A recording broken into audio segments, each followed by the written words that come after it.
வேதம் கேட்போம்.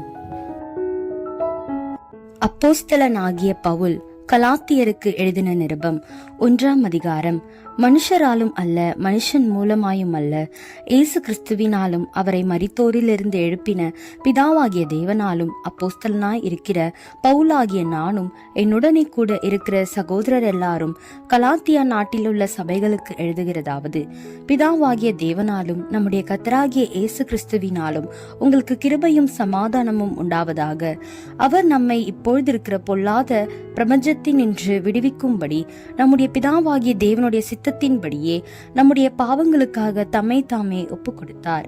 அவருக்கு என்றென்றைக்கும் உள்ள சதா காலங்களிலும் மகிமை உண்டாவதாக. ஆமீன். உங்களை கிறிஸ்துவின் கிருபையினாலே அழைத்தவரை நீங்கள் இவ்வளவு சீக்கிரமாய் விட்டு வேறொரு சுவிசேஷத்திற்கு திரும்புகிறதை பற்றி நான் ஆச்சரியப்படுகிறேன். வேறொரு சுவிசேஷம் இல்லையே. சிலர் உங்களை கலகப்படுத்தி கிறிஸ்துவினுடைய சுவிசேஷத்தை புரட்ட மனதாய் இருக்கிறார்களே அல்லாமல் வேறல்ல.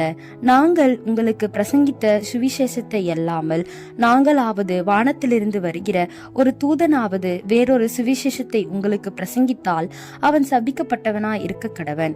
முன் சொன்னது போல மறுபடியும் சொல்லுகிறேன், நீங்கள் ஏற்றுக்கொண்ட சுவிசேஷத்தை அல்லாமல் வேறொரு சுவிசேஷத்தை ஒருவன் உங்களுக்கு பிரசங்கித்தால் அவன் சபிக்கப்பட்டவனாய் இருக்க கடவன். இப்பொழுது நான் மனுஷரையா தேவனையா யாரை நாடி போதிக்கிறேன்? மனுஷரையா பிரியப்படுத்த பார்க்கிறேன்? நான் இன்னும் மனுஷரை பிரியப்படுத்துகிறவனாய் இருந்தால் நான் கிறிஸ்துவின் ஊழியக்காரன் அல்லவே. மேலும் சகோதரரே, என்னால் பிரசங்கிக்கப்பட்ட சுவிசேஷம் மனுஷருடைய யோசனைபடியான தல்லதென்று உங்களுக்கு தெரிவிக்கிறேன். நான் அதை ஒரு மனுஷனால் பெற்றதும் இல்லை, மனுஷனால் கற்றதும் இல்லை.